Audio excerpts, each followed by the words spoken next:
After 30 years of reform and opening up, China was faced with three problems.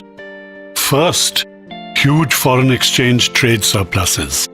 Second, huge overcapacity of construction materials and engineering companies. And third, access to the world restricted to her east coast through the China Seas, where the US had built 180 military bases to encircle China. To convert these problems into opportunity, in 2013, in Kazakhstan, Xi Jinping announced the Belt and Road Initiative, BRI, the largest infrastructure project in history, the first phase of which was 10 times the size of the Marshall Plan in Europe after the Second World War. Through its BRI funding, China has become the biggest investor in the Middle East and Africa. In Egypt, the multi-billion-dollar new administrative capital. In Saudi Arabia, the Makkah-Medina high-speed rail link and the $500 billion Neon New City project. 18 European countries have joined the BRI, and freight trains linking 48 Chinese cities to 42 European destinations have already completed over 10,000 journeys. By investing in the BRI, China has found a better alternative to buying US treasuries, which were low yield and high risk due to America's habit of freezing the deposits of countries considered hostile, such as Iran. Through the BRI projects, China consumed and exported her excess capacity in construction materials and skills. Through the BRI with its 9 routes, 3 sea routes, 3 land routes to the west, and 3 corridors to the oceans to the south, China created alternative routes that bypassed the 180 US military bases that could blockade the China Seas if the US turned hostile. China moved fast. By 2019, in 6 years, 3,000 Belt and Road projects costing $3.87 trillion were under construction, reaching 65 nations and benefiting 4.6 billion people. China's foreign surpluses were deployed, her excess capacity in construction consumed, and the US stranglehold on the East Coast rendered ineffective due to the 9 new routes of the BRI and the string of pearls, the ports in Vietnam, Malaysia, Sri Lanka, Gwadar, and Djibouti that secured the Indian Ocean. The most important exit for China to avoid the US blockade of the China Seas to the east is the CPEC, the China-Pakistan Economic Corridor, that runs from Xinjiang to Gwadar on the Indian Ocean at the mouth of the Persian Gulf. America decided this had to be stopped and supported movements to destabilize the route. Xinjiang is the gateway to the West. It was essential to keep it open and under control. Instability in Xinjiang could upset the whole apple cart of the Belt and Road. China came back hard with its re-education centers to control dissident Uyghurs. China found an easy entry to countries such as Iran, Zimbabwe, and Sudan, which the US had declared pariah states. Pakistan had also moved from the American to the China camp. The US was no longer a serious buyer of Arab oil, whereas China, with its daily oil purchases of 10 million barrels, was the most important customer. The region's commercial interests lay with China, selling oil to China and buying goods from China. 50% of China's oil and gas came from the Middle East. Beyond lay Africa, with its 54 countries and 1.3 billion population. Once ruled from the imperial capitals, London and Paris, Africa had for a time become a vassal of the American empire. Now, dependent on China's support and money, it became known as China's second continent. The West took Africa's natural resources but left her poor. Now, with China's massive support, African economies started to grow.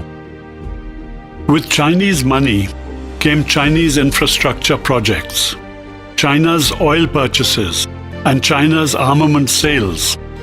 The African states needed money, infrastructure, and technology, all of which China had in abundance. China needed natural resources, which Africa had in plenty. It was a natural fit. Best of all, China did not interfere in the domestic affairs of African states, unlike the US, which had punished them with democracy.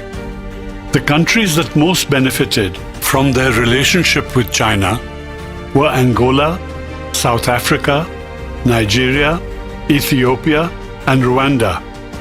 African countries which saw the world's highest growth rates included Ethiopia, 11.9%, Ivory Coast, 10%, Djibouti, 9%, Rwanda, 8.5%, and Tanzania, 8%.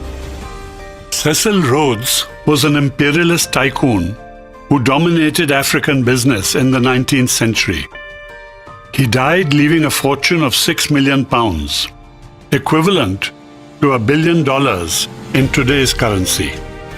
Sam Pa is the new Cecil Rhodes, a small Chinese man with a goatee beard who controls the 88 Queensway Group, named after its headquarters in Hong Kong. He is reputed to have paid over $20 billion to unstable African dictators and is himself on the US sanctions list. He has intimate relations with former presidents Dos Santos, Mugabe, Hugo Chavez, and de Kirchner of Argentina.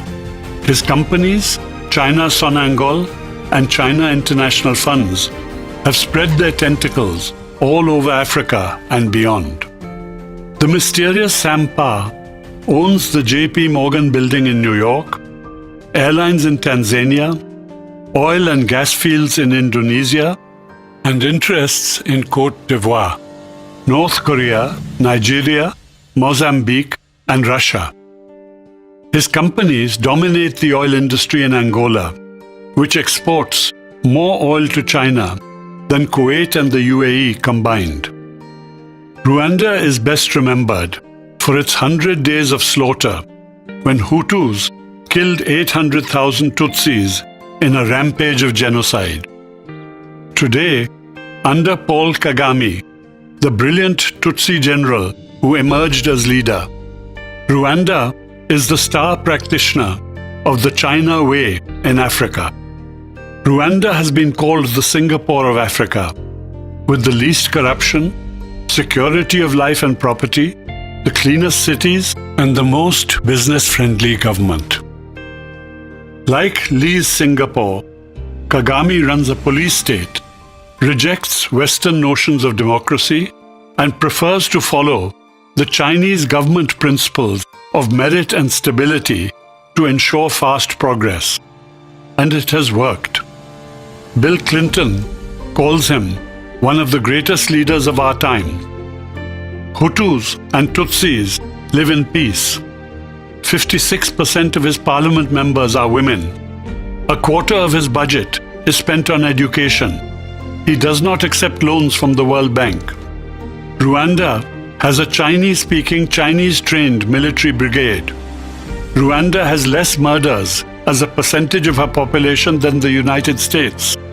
Rwanda, one of the world's least corrupt countries, is the 15th fastest growing economy in the world. Rwanda's success raises the question, is the Chinese way a better solution to poverty than the democracy of the West?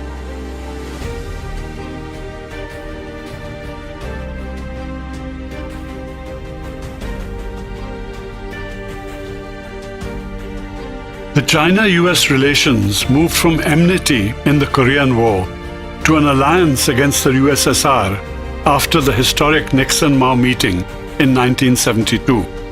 China was admitted as a full member of the WTO in 2001, after which trade relations grew. By 2010, China had become the world's second largest economy, and her trade surplus raised tensions in America as China became her biggest creditor. Under Trump, the relationship broke down altogether as he accused China of cheating, currency manipulation, and theft of intellectual property. America just could not accept that its